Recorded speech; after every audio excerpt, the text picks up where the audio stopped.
Coming up on this week's edition of NCBA's Cattlemen to Cattlemen. We'll introduce you to NCBA's new Chief Executive Officer and hear his vision for the organization. Plus, a look at fake meat, the threat it poses to the beef industry, and how NCBA is fighting back. And now, NCBA's Cattlemen to Cattlemen. Hello and welcome to NCBA's Cattlemen to Cattlemen. I'm Kevin Ochsner. After a long and thorough search process, the National Cattlemen's Beef Association has named the organization's next Chief Executive Officer. And joining us now is the new CEO, Colin Woodall. Colin, thanks so much for joining us and congratulations. Well, thank you, Kevin. It's great to be here with you, and I'm really looking forward to the challenge of being the next CEO of NCBA. For folks who have watched our show, they've seen you obviously before, but let's go back a moment and just share a little bit about your personal background. Well, I've been with NCBA for about 15 years now. Most people recognize me as the chief lobbyist, and we've had a lot of fights and a lot of good wins over the years. But before that, I worked for a U.S. Senator from Texas, got the opportunity to see how Capitol Hill works. Before I came to Washington, D.C., spent some time out in western Kansas managing grain elevators for Cargill, and had a great opportunity trading the feedlot markets, especially in the panhandles of Oklahoma and Texas. I'm a Texas native. I grew up participating in 4-H. I'm an Eagle Scout and graduated from Texas A&M University. And we won't hold that against you. I appreciate that. I'm just kidding. No, seriously, you mentioned the wins you've had in Washington, D.C., and many connect you as being a person who has really led that effort over the last several years. But folks can be confident that things are in good hands in D.C., even with you coming to Denver. Talk a little bit about the team that we have in place back there. Well, that's the great part about this transition is it's not just about me. It's about the association as a whole. And what we've been able to do is not only move me up to CEO, but also bring in Ethan Lane to be the Vice President of Government Affairs. Many of your watchers will recognize Ethan's name. They've seen him on the show before, and they know that he has been the Executive Director of our Public Lands Council. But Ethan and the entire team in Washington, D.C. are seasoned veterans. They've been through multiple farm bills, multiple trade deals. They have really been able to distinguish themselves as players in Washington, D.C., and more importantly, to be able to deliver on all the policy priorities of this association. I'm sure this is a question you've gotten by many journalists, but I have to ask you, what's your vision for NCBA moving forward? I have received that question quite a bit, but you know, it's not about my vision. It's about the vision of the association. And the vision of this association is pretty strong. We want to be the leaders, the trusted leaders, and the definitive voice of this association. Those are pretty strong words, and it allows us to move forward and implement that. And when you step back a little bit and think about how we become that trusted leader and that definitive voice, it's through things such as the Beef Long Range Plan, through our policy priorities, through all of the decisions that have been made by our members to set us in the right direction. It's my job as CEO to make sure that we execute and deliver on all of those. So as you really look at this, it's not about just Colin Woodall's vision. This is about the vision of the association and the industry as a whole. Yeah, that's helpful clarification, unlike maybe that of a corporate CEO that is expected perhaps to have his own vision. You are enforcing and executing against the vision of a very grassroots-driven organization. Fair enough? And that's what gives us all of our strength and our powers, because we are a grassroots association. It's not about the CEO's vision. It's about all of the decisions made by the members of this association who show up to our meetings, who vote on policies, and who ultimately support us in achieving those policies. But you still are an organization's voice, and you use that voice pretty firmly in several of your first days as a leader. I think you penned an op-ed called Smear Campaign. Tell us a little bit about what prompted you to write that article and what you hope it'll accomplish. The officers and the members of the association have been very clear. They want NCBA to be the leader. They want us out there fighting for this association, fighting for its members, and pushing back. And that's exactly what we did with the Smear Campaign piece. The Organization for Competitive Markets, OCM, is a group that claims to represent cattle producers.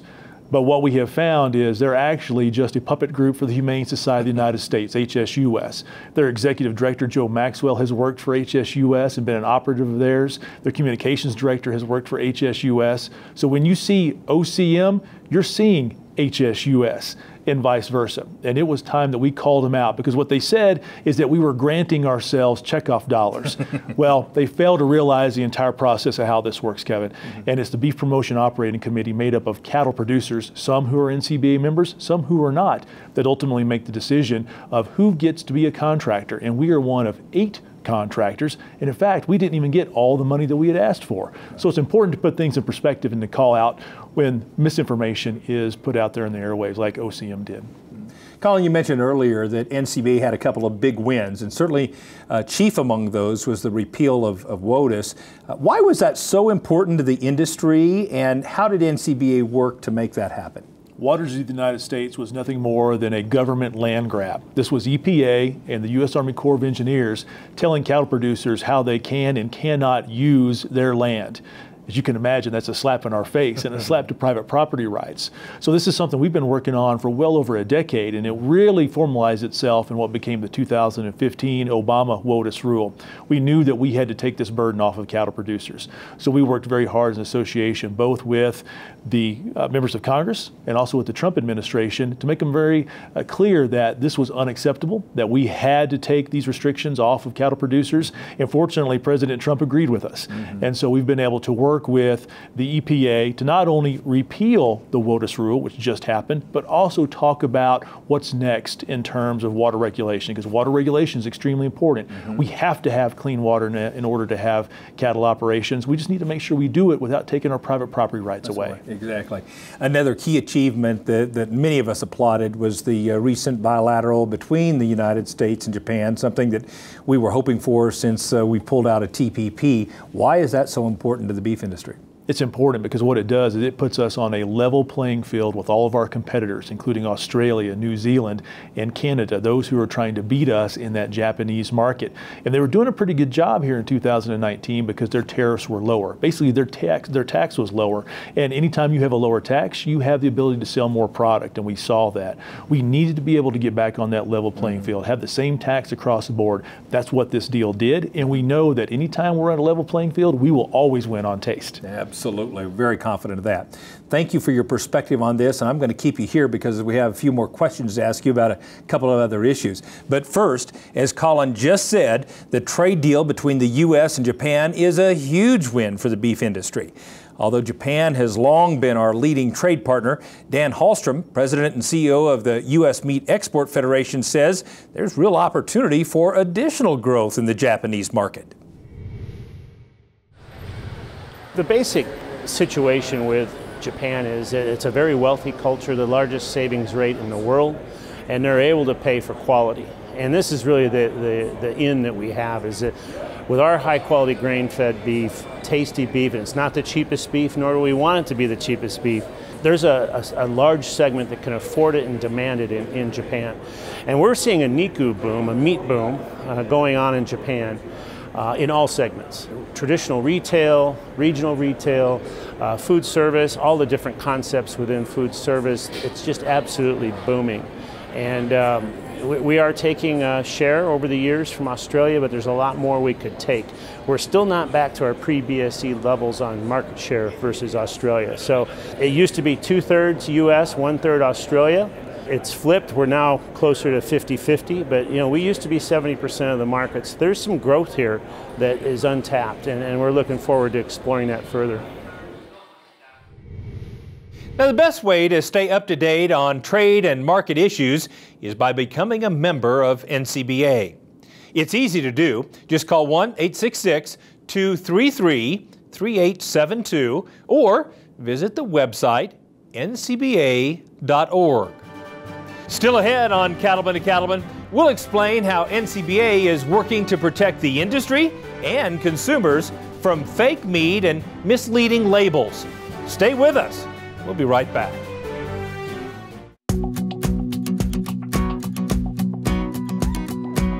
Hi, I'm John Mulhagen with Molly Manufacturing. If you're not familiar with Molly, Molly is the company that builds silencer hydraulic squeeze shoes.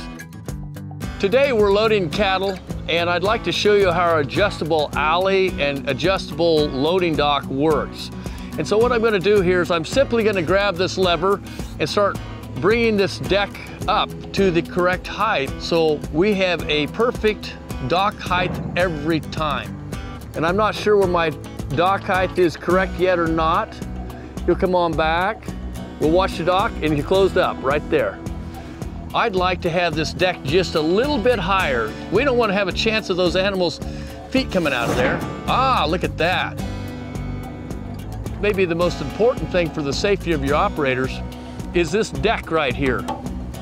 He's got a good spot to be able to step in here and open gates, close his gates, and step out safely and bring this closed right here. And then also, this is sheeted right here so he can hide back here like another kind of a blinder. Very important for the safety of the guys driving these trucks. The next time we'll show you how we use it is on a stock trailer.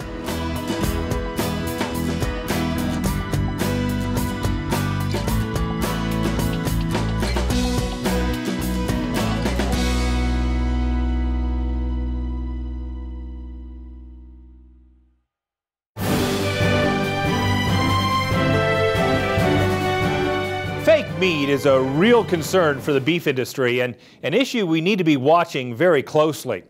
We asked some cattle industry leaders to share their thoughts on this subject.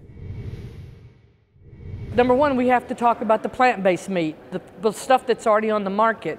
We've had plant-based burgers for many years, but this recently they're really getting a lot of, I call it halo effect from the mainstream media. They're pulling sustainability and they're making sustainability claims. So we're working hard to push back and say, you know, beef is sustainable. And it's a whole lot cleaner label than an Impossible Burger, which has maybe 22 to 26 ingredients, and we have one, beef.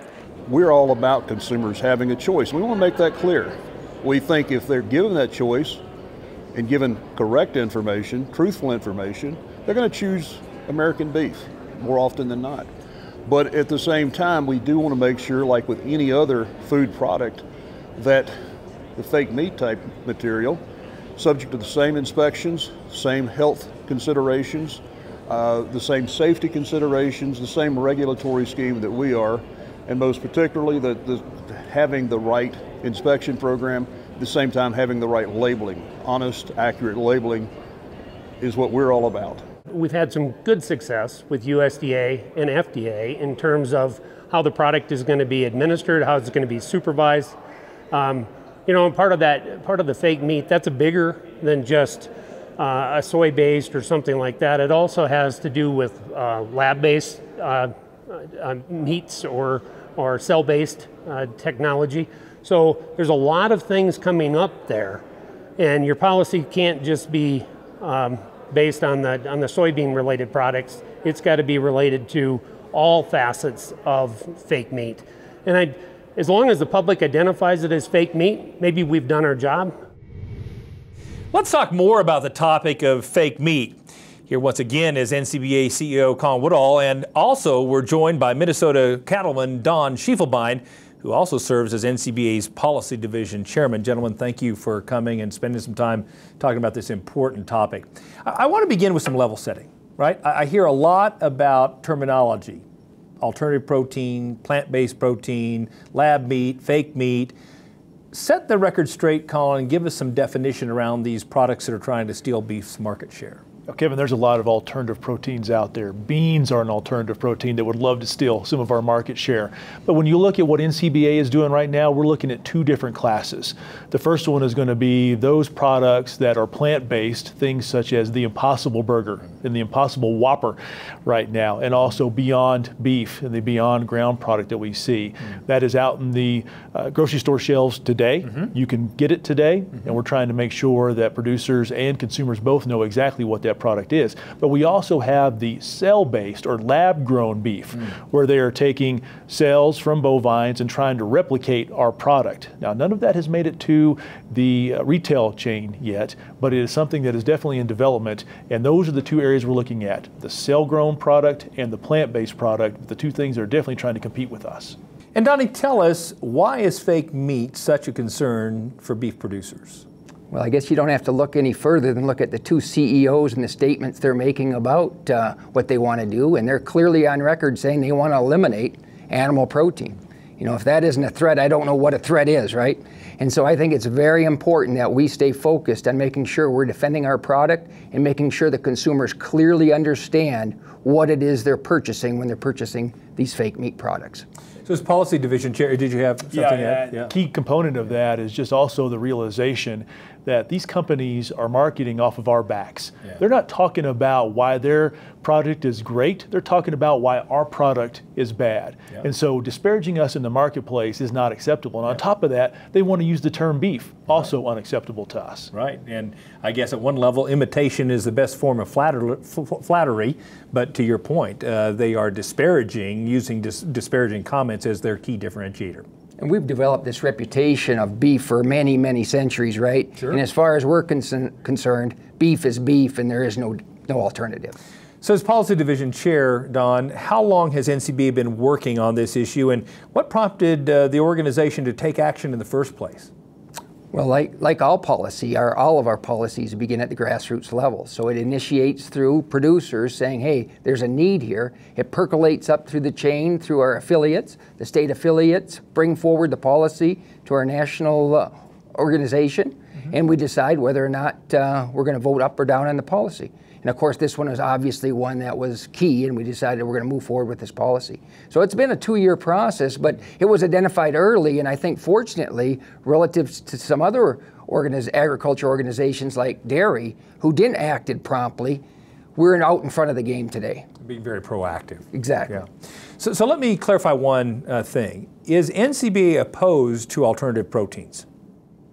We want a fair playing field is what we want. Okay. We never think anyone wins by taking choices away from the consumer. I think that's an important point to make. And I think what we really want to make sure is that people understand what fake meat really is, what the ingredients are, and make sure that when they're purchasing that kind of product, they know precisely what they're buying, because we believe in a level playing field, beef wins.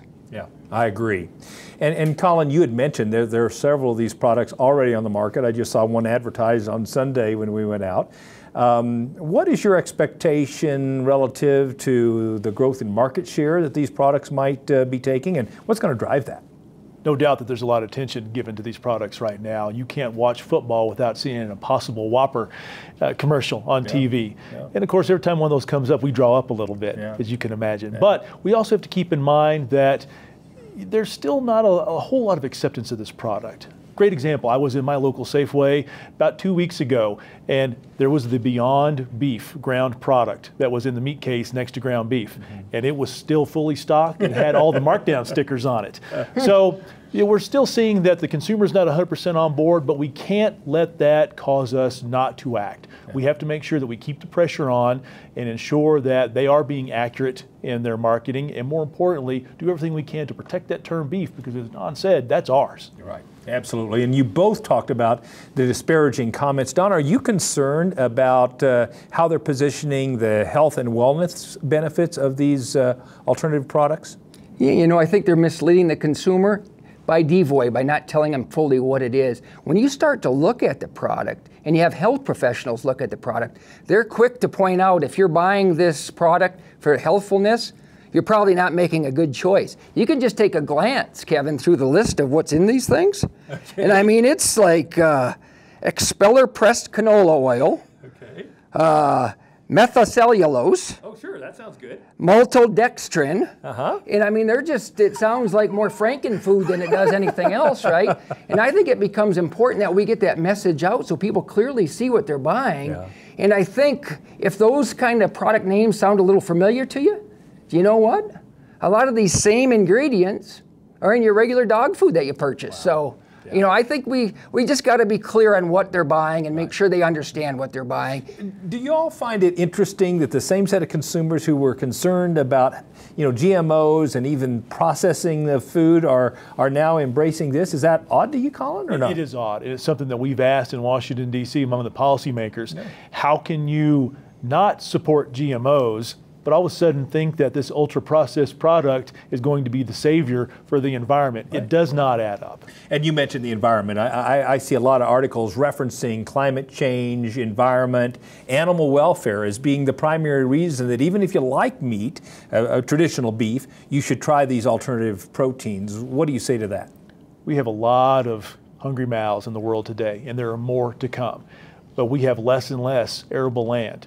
And of the arable land that we have, not all of it is suited to corn or broccoli or carrots.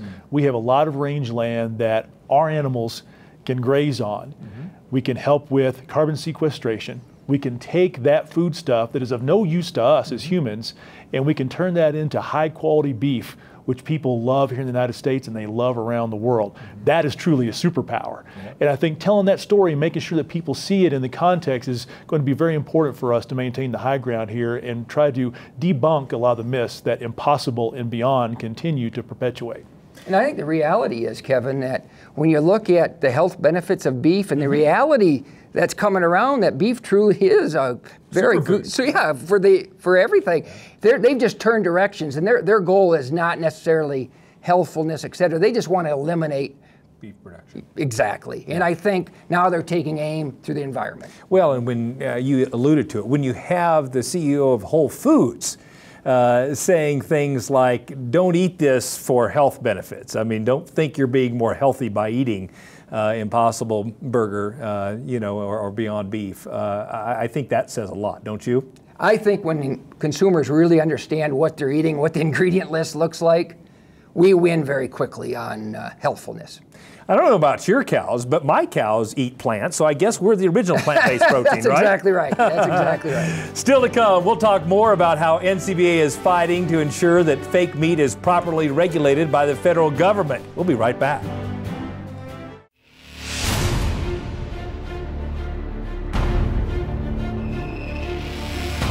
When the field is your office, you never get tired of going to work. Cut, rake, bale, repeat. New Holland offers the power and versatility to get through the day. From small squares to large squares and everything in between, New Holland has you covered. Visit your local dealer today to find out more.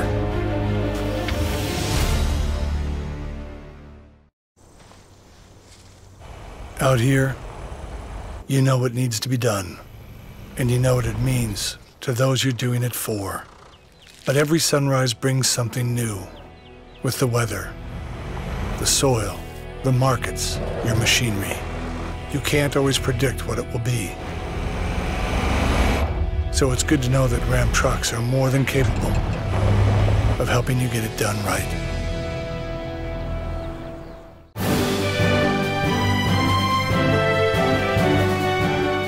Welcome back. We're talking about the topic of fake meat with NCBA CEO Colin Woodall and Minnesota Cattlemen and Policy Division Chair Don Schiefelbein. Colin, what steps has NCBA taken on the issue of fake meat, and what was the response among lawmakers relative to those steps? Well, we have found that several members of Congress are very sympathetic to what we're trying to do here, and we utilize that sympathy to work very hard to make sure that there was a regulatory regime in place for the cell-grown product. When we initially passed our policy, we went back to Washington, D.C. and asked FDA, are you regulating the cell-grown product? And they said, no, go talk to USDA. We went and talked to USDA, and they said, well, you should talk to FDA. So we realized pretty quickly nothing was going on. So what we pushed for was to make sure that there was a regulatory structure in place, and we achieved that. Matter of fact, this went all the way to the White House and grabbed the attention of the president. So we do have a regulatory structure that's in place now that gives FDA the opportunity to determine whether or not this product can even come out into the marketplace. And if it does, then USDA will have the day-to-day inspection jurisdiction, just like they do in our plants. And we thought that that was very important. And why is it important for USDA to have that role relative to labeling versus FDA? Well, extremely important, because by having the final say on what that label says, we will prevent that from saying clean meat, which is something that a lot of these companies would love to see, but USDA is not going to allow that. So I think it's going to really help us make sure that the consumer knows exactly what it is they're getting. And Don, what more can we expect from NCBA relative to the fake meat issue? Well, we're going to continue to spread the word on clearly what fake meat is. We're going to try to arm all of our membership and get the word out through Twitter, through Facebook, by any means we can, to make sure when a consumer goes to the supermarket, they clearly understand the product they're buying and know exactly what the benefits and strengths are of beef. And what would you tell our viewers in terms of how producers can help? Well, you know, as you hear some of these issues, these are issues that are going to be really important to our long-term viability. You know, if you're a family farmer and you expect to pass this farm on, if we don't win this issue, it impacts all of us. So I think it's important that everybody do their part, and whether it's becoming involved in NCBA or becoming a member, you know, become a dues-paying member, so when the fight is going on in Washington, D.C., and it all takes money to run that deal, you're helping pave the future for your children and grandchildren. Absolutely. And, you know, I believe that frankly, this issue is a great example of an issue that I alone, as a producer, can't do anything about. We need an organization like NCBA to be representing our interest on this very threatening issue.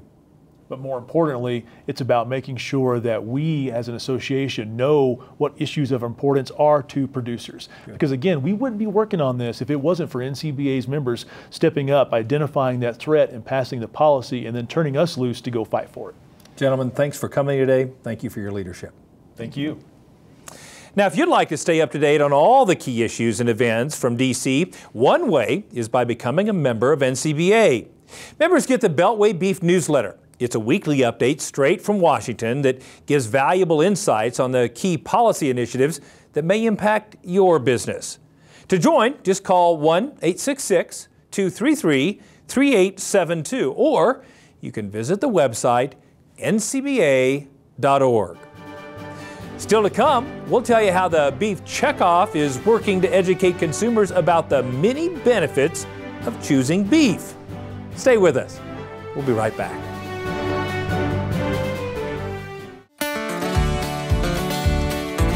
Hi, I'm Jennifer Houston. I'd like to invite you to join us at the 2020 Cattle Industry Convention and NCBA Trade Show deep in the heart of Texas.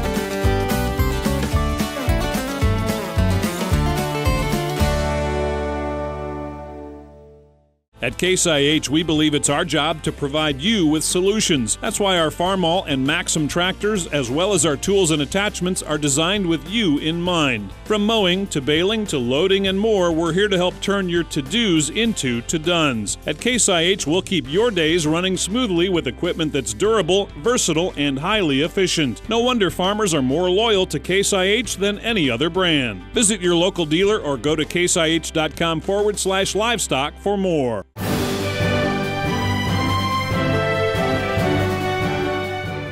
We've been talking about the issue of fake meat and why it's such an important topic to beef producers. Here to shed a little more light on the subject is Elisa Harrison. She's Senior Vice President of Global Marketing and Research for NCBA, and Susan Salario. She's Senior Executive Director of Brand Marketing and Communications. So I guess I would ask you to begin with, why do you think we're seeing so much interest and attention on this fake meat? Well, I think there's a couple of reasons. Number one, we have some new companies out in the marketplace that have introduced some new products that they say replicates beef's great taste and the touch and the feel of it. Some of the chemical formulations that they put together, they think more replicates a true beef patty. Okay. Also, I've seen some companies who are going for an IPO, and they're out there putting a significant amount of marketing dollars into getting some publicity. And then you couple that with a lot of the issues that we're talking about as a country, particularly climate change. We see some companies out there that are trying to promote these products as being more sustainable than beef, and obviously that's not true, but I think that all of that combined is creating a tremendous amount of attention on some of these new products that are out there today. You know, I'm assuming that most of the people watching our show are probably not big consumers of those products, but you have your finger on the pulse of consumer trends every day. How is the average consumer responding or accepting these products? Yeah. Well, first of all, I think you can still see that there's still the same number of meat eaters today than there were a year ago before these products started going in there. Overwhelmingly, 94 to 95% of consumers in the U.S. eat animal protein. Okay. And the numbers who say they're vegans or vegetarians is really very low, between 3 and 5%. But what we are seeing is that consumers are curious. They're trying some of these products. but our research is showing is that they may be trying it, but they're still eating the same amount of beef, chicken, pork, and other, fish and that sort of thing. So the key takeaway there is that they're not replacing beef, they're not replacing chicken, they're just trying it out, just any other new consumer product that would come on there. And when you look at the millennials, it's about the same. They might be trying it, but they're still eating about the same amount of beef, chicken, and pork as the rest of the consumers are. And so what kind of research has NCBA as a contractor to the Beef Checkoff done in the area of alternative protein? The research area that NCBA conducts, both in consumer research as well as technical research, is pretty extensive, and it really is the foundation of all of our consumer marketing programs, all of our, our issues management and media relations program. Okay. So we do a tremendous amount of consumer research and market intelligence research. What's going on in the marketplace in food service and retail? But we also spend a tremendous amount of time and resources on nutritional research and sustainability research, and so those and product quality. So we want to make beef is higher quality today than it ever has been. We're producing more beef with fewer animals than ever before, and the protein, the nutritional value of the protein that you get in beef is very high. All of that is backed up by sound science that the Beef Checkoff has paid for and is conducted by NCBA. So we take all of that and put it into a melting pot of sort to try to come up with the best programs to talk to the consumer about a variety of issues. And those are great messages. I guess, Susan, I would ask you, tell us a little bit about some of the work you've done in addressing these products as part of your Beef Checkoff work. We've been doing it in a really smart and fun and edgy way that really fits with the Beef It's What's for Dinner brand. So when we relaunched the Beef It's What's for Dinner brand about 2 years ago, we came up with a creative platform that is nicely done beef. So for example, today we have a series of different ads, display ads for example, that are placed on social media and digital websites that say, nicely done beef, you've proven that meat substitutes are just that, substitutes. These have been seen by millions of people around the country. We even placed these on point of purchase on Instacart, which is an online grocery shopping platform, hoping that we would inspire more beef purchases and maybe fewer of these other meat substitute purchases. In addition to that, we've got a series of videos that are playing, and when a consumer right now Googles for something like Beyond Beef Burger, for example, they could get served up an advertisement from Beef It's What's for Dinner that then directs them back to beefitswhatsfordinner.com to see a real beef recipe. So since we started those Google search advertisements in June, we've had more than 75,000 impressions of those ads, in addition to the millions of impressions that we've had through other digital and social platforms. That's great, and I love the whole nicely done beef. That is edgy, and it's cute, and it's memorable. That's outstanding. Tell me this, from a retail and food service standpoint, what are you doing to educate those audiences about alternative protein as they compare to beef? Yeah, we've had a very heavy focus on our retail and food service partners. As you mentioned, obviously they're the ones that are selling these alternative proteins to consumers, but as Elisa mentioned, they're still selling a tremendous amount of beef. So what we really want to do is make sure that they realize that beef is still their most valuable protein from a sales perspective, from a sustainability perspective, and from a sustenance perspective. So just in August, actually, we did a webinar for business decision makers, retailer and food service companies around the country. We had more than 350 business decision makers join. They heard from 2 experts, both on NCBA's Checkoff division as well as NCBA's policy division. So a great opportunity to really utilize the subject matter expertise that NCBA has as a contractor and not as a contractor. And then we also blanketed the media environment for those business decision maker publications, Winsight Grocery Business, Shelby Report, and made sure that an infographic that we had created that showed the sustainability, the sales, as well as the nutritional perspective was out there amongst those business decision makers. Outstanding. Well, I'm very impressed by the proactive efforts you're taking against this, this new entrant in the marketplace. You know, I think it's also important to note that not only with the nicely done work that we're doing specifically on meat alternatives, our overall goal as a contractor to the Beef Checkoff at NCBA is to make beef the #1 protein. There are so many choices today for consumers, from beef all the way down to cricket powder. And so we have a lot more competition today. So everything we do ladders up to make beef the #1 protein, and that's including against some of these new meat alternatives that we're seeing in the marketplace. And one last question. Can you tell us what you have in store in terms of consumer marketing efforts, especially as it relates to this alternative meat next year?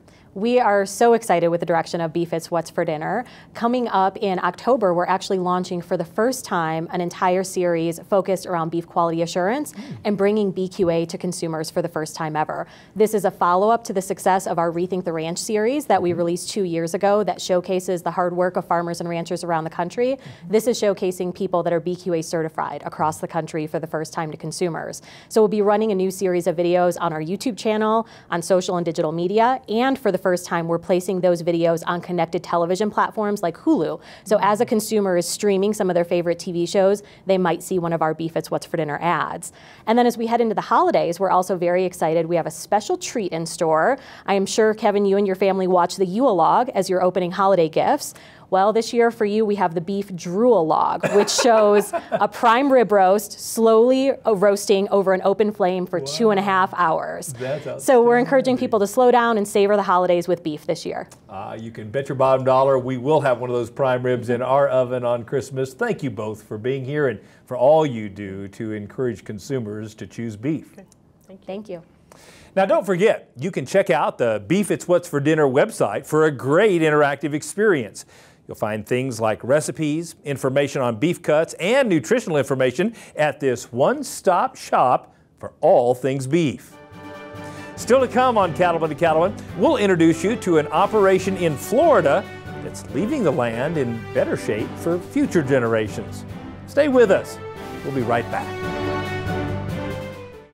Now a BQA tip from the Beef Quality Assurance Program. When it comes to low-stress cattle handling, I like to tell cattle producers to consider the 5 principles of cattle behavior. 1, cattle want to see you. Number 2, cattle want to go around you. Number 3, cattle want to go back to the last safe place they have been. Number 4, cattle want to be with and go with other cattle. And number 5, cattle can only process one main thought at a time. Find out more about beef quality assurance at bqa.org.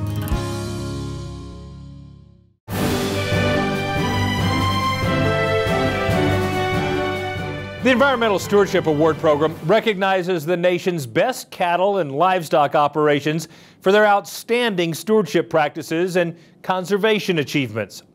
These regional winners are dedicated to maintaining and improving their lands for future generations. Let's take a look at the Region 2 award recipient from Florida.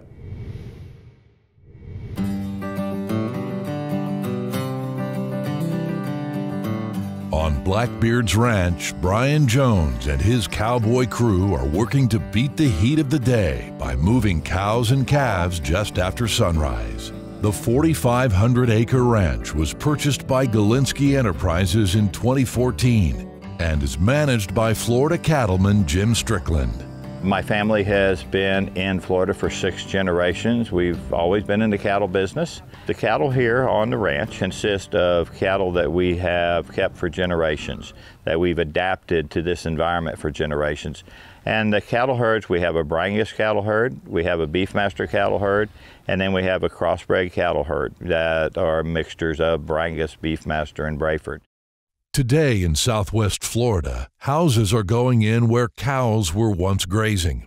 That makes Blackbeard's Ranch highly valuable as open space. We are right outside of the second fastest growing planned residential development in the United States. So we have a unique opportunity to tell people about ranch lands, about water, about what us ranchers do for Florida. We're under a lot of pressure around the state for people to develop, and Jim just caught on fire, if you will, in the last 5 to 6 years promoting conservation, and actually has formed a group of ranchers called the Florida Conservation Group, and they're all like-minded ranchers who are very interested in preserving as much country as possible, but keeping it in private hands.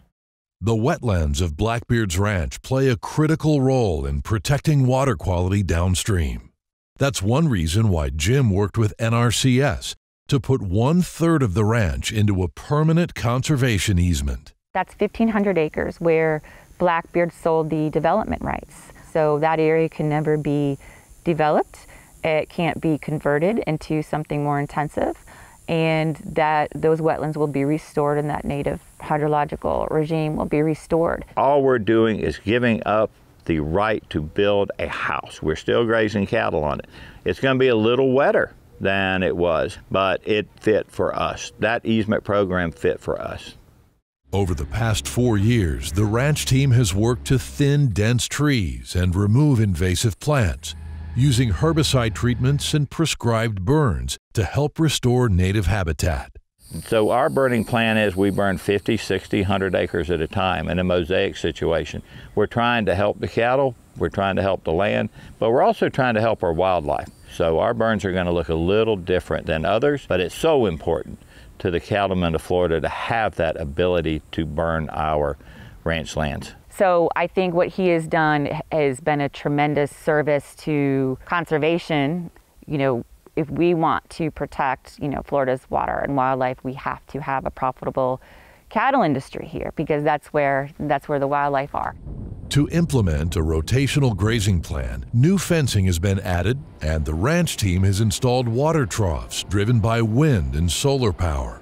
There's been time that on this ranch alone we have 31 ponds, all but 2 were dry. We now have 5 windmills, and we've put in our first solar wells. So we are continuing to do cost shares to, one, give those cattle some clean, good water, and we can start moving those cattle around, that I don't have to depend on every single pond.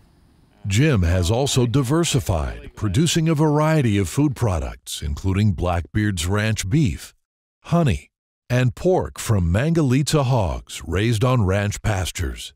It's all aimed at maximizing income opportunities and getting the story of agriculture and conservation to the public. And one of the ways to get our word out initially was food. So if you see a Blackbeard product out there, that person or company is wholeheartedly agreeing to tell the story of ranchers in Florida, not just us, but ranchers across Florida doing the same thing we're doing. Perhaps most impressive is the effort Jim and his team put into setting up the ranch as a place to regularly host visitors of all ages. He will defend our industry. He will stand up for it, but he swung the gates open and is passionate about sharing the conservation methods of a Florida ranch with the public. We host 3 to 5 busloads of people at a time that come out here, and I get the opportunity to tell them what a landscape level conservation on a Florida ranch looks like, feels like, and what it accomplishes. We really want to tell the story here and show that cattle ranching is critical if we want to protect our native wildlife populations, if we want to protect clean water downstream, because the alternative is development. Today, Blackbeard's Ranch is a place where cattle are thriving, the land is improving, and critical wildlife habitat is being protected. Jim came up with the name Blackbeard's Ranch in recognition of the pirate history in this area of Florida. But his vision for this land goes far beyond what any pirate could dream. A lot of people say, well, Jim, are you looking for the silver and the doubloons and the jewels and the sapphires and the rubies that Blackbeard or one of those pirates buried?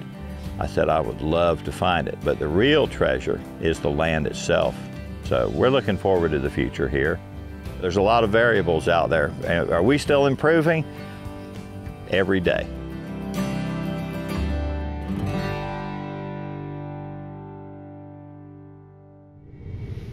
Now, if you'd like to find out more about the Environmental Stewardship Award winners, see photos and videos, or even learn how to nominate someone for the award, visit the website environmentalstewardship.org.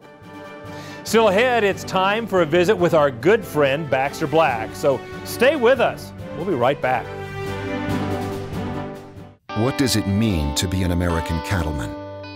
It means you have what it takes where it counts, on the inside. At Ritchie, we understand that. It's what's on the inside that defines us.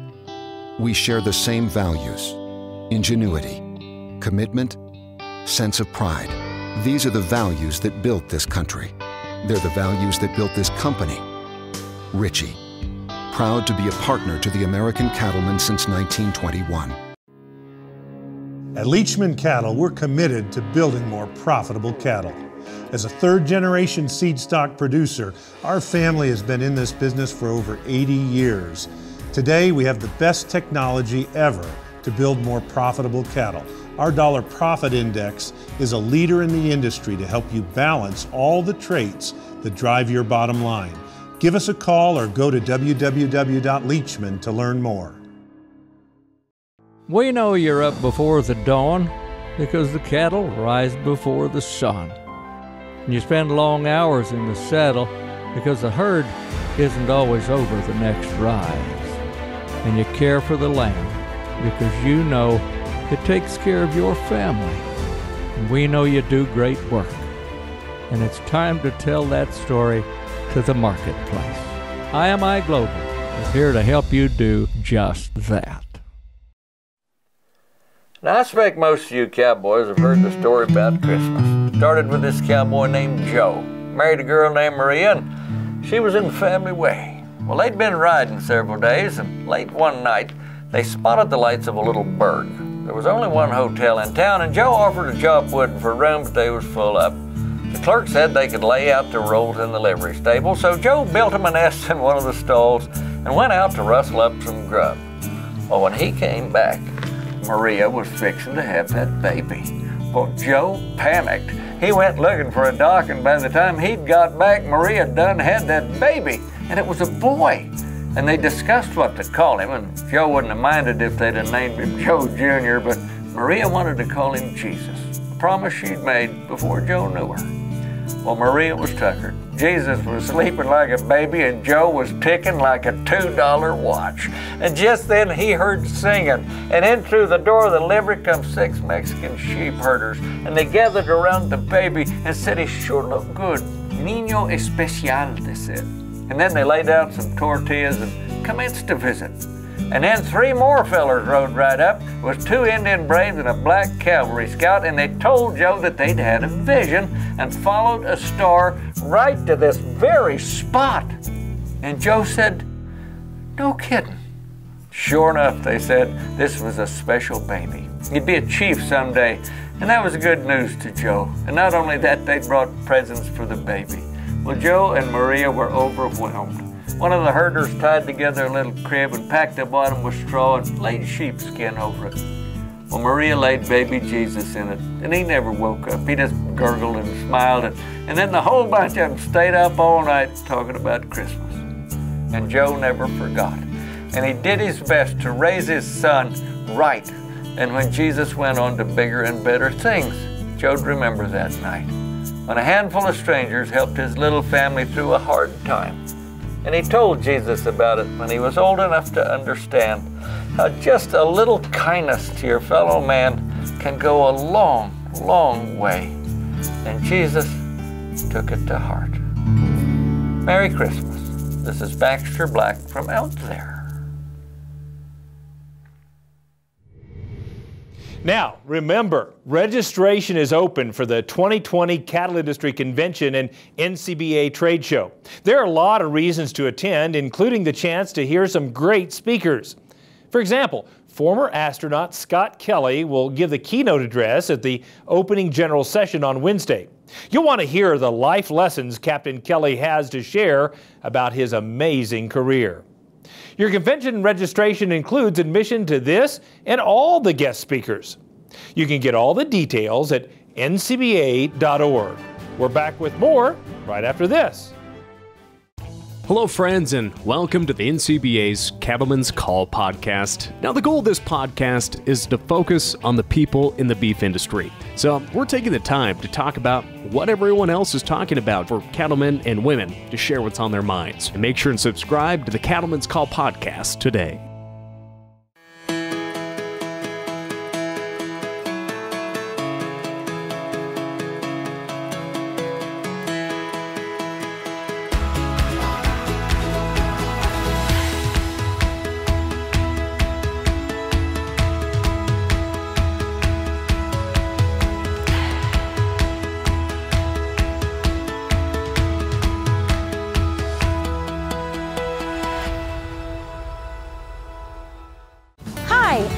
Sandra Mate, President and CEO of Visit San Antonio. And on behalf of the city and the hospitality community, we welcome you, CattleCon, to San Antonio in 2020.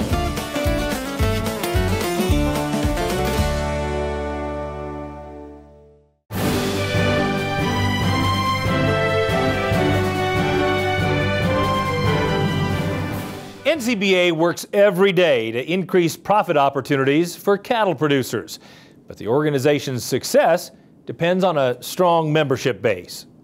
We asked one industry leader why he's been a long-time NCBA member. I have always been a big proponent of NCBA because of its Washington presence. The past 5 years, we've actually seen doubling of our Washington, D.C. office.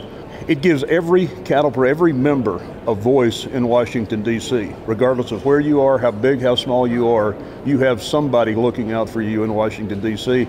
Without NCBA, you do not have. And particularly related to the cattle industry, but also to property rights, endangered species, everything that affects our business. In terms of information, in terms of dealing with the consumer, getting the right information, correcting the wrong information. That's what NCBA does and does very well. But we do need everybody's involvement and help. The more people we have, the more members we have, the better we can do with it. Now don't forget, there's still plenty of time for you to make plans to join us in San Antonio for the 2020 Cattle Industry Convention and NCBA Trade Show. You can register and get your housing all set at the website ncba.org. There you'll also find special discounts on things like airfare and rental cars to help you get to, from, and around San Antonio. We're wrapping up this week's show with legacy photos. These are great shots submitted by our viewers of daily life on their own farm and ranch. Let's take a look.